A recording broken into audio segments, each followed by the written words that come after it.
Okay, here is another question. This time it's similar to the previous one where we accepted a number and said whether it is negative or non-negative.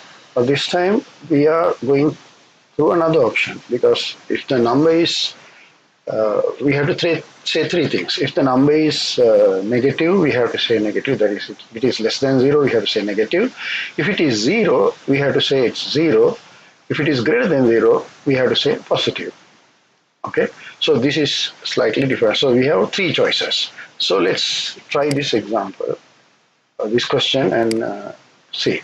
But before we do that, take some time and try this on your own, and then you can watch the rest of the video. Okay, let's start. This exercise, I have done the NS chart in this manner.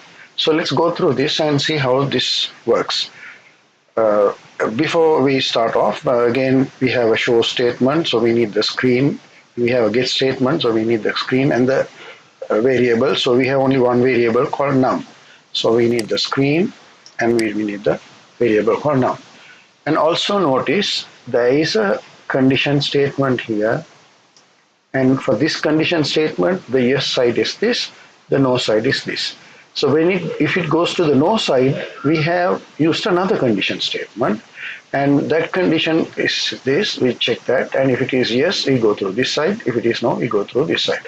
If you hit the first condition and go through the yes side, then you come out of this and go, and you never encounter the second condition. If this condition is false only, on the no side only, the second condition is utilized. You can do it any other way you want, but this is the way I have done that. So let's try run through this and see whether this will give us the correct answer for the negative, zero and positive. Okay, so let's try this with a negative number. Okay, so let's start.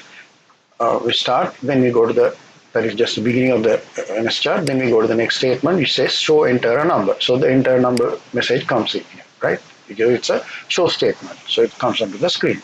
Then we go to the next line.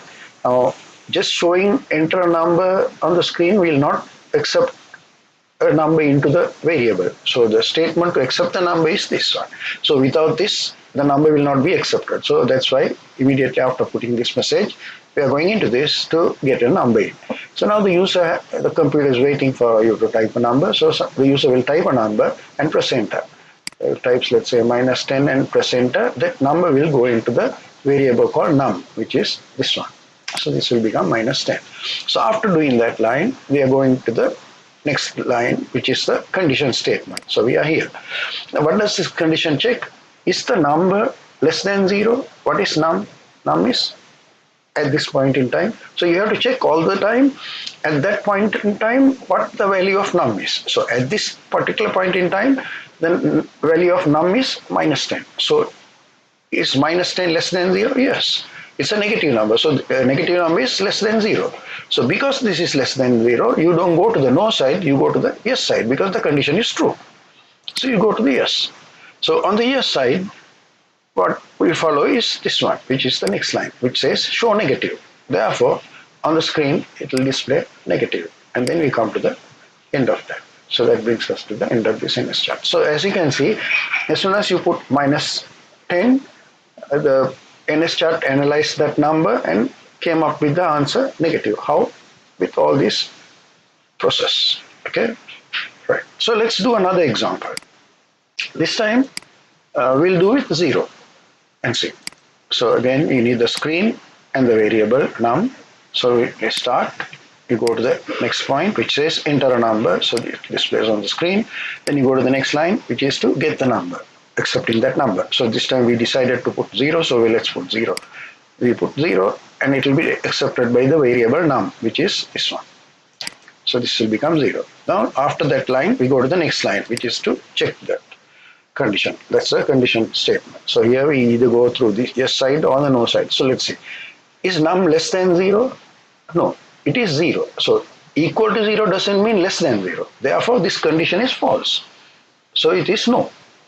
If it is less than 0 only, you go to the yes side, since this condition is false, because 0 is not less than 0. 0 is equal to 0, right? So if you say 0 is less than 0, that's false.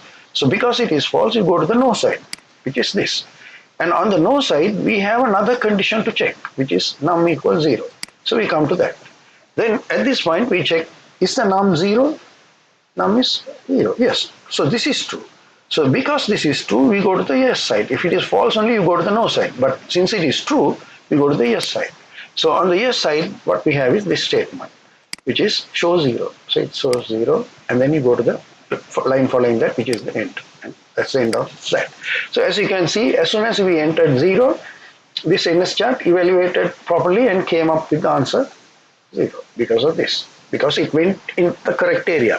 If you had put the things wrong way, obviously we get a wrong answer. But according to this is what's going to happen. Okay, so now let's try with another one. This time let's try with a positive number. Let's say 22. Okay, we start. Okay, for you to write on this, you need the screen and the num variable. Okay, as I told you earlier. So let's start. We start at that point, and this says enter a number. Displays on the screen, and then you go to the next line where it's waiting for the number to take. So the user will type a number. In this case, we are going to type 22. So let's type 22 and press enter. So as soon as you press enter, that number will be taken by this variable num, which is this one. Okay, so it gets 22. After getting that, we go to the next line to check whether num is less than 0. Is 22 num means 22? So is 22 less than 0? No. Okay, it's a positive number. It's not less than 0. So it has to come to the no side. So when it comes to the no side, we have another condition to check. Okay, on the no side, we have this condition. So we come to that point, and here we say, is num equal to 0? No, it is not. Right? So it will go to the no side, which is this one. So num is not 0. Num is 22, not 0. So no, we come here, and then you go to the next, the no side processing, which says show positive. So it says positive, and then you enter. So as you can see from this NS chart, what we are doing here is we are firstly checking whether the number is less than 0. If it is yes, we are straight away saying negative. But if the number is not less than 0, then we don't know whether it is 0 or positive. So that is why on the no side, we are again checking to see whether it is 0. If it is 0, we are saying yes means 0, otherwise obviously it's positive, because if it is a negative number, it would have gone through this side and it will never hit this point. So when it comes here, according to this condition, we are 100% sure the number is either 0 or positive, because if it is negative, it would have gone through this side. So when it comes to this side, it's either 0 or positive. So that's why we now check for 0 and say 0 and positive. Or else we can check for positive, num greater than 0, and then yes means we can say positive, no means we can say 0. Because remember, this evaluation makes sure negative numbers are all going through this yes. So if anything comes through the no side, we are 100% sure the number has to be 0 or more than 0, because if it is negative, it would have gone through this side. So it will never come through this side if the number is negative. Because first check is that. And we are going here. So if it's coming here, according to the logic, we are coming here because it is not less than 0. So it has to be either 0 or greater than 0. So that's how this checking is done. Okay, so that I hope now I have used two condition statements one after the other to provide a solution for this question we have. Okay, so that brings us to the end of this question. Thank you very much. If you have any questions, please. If you have any concerns, please put it in the group. Thank you very much.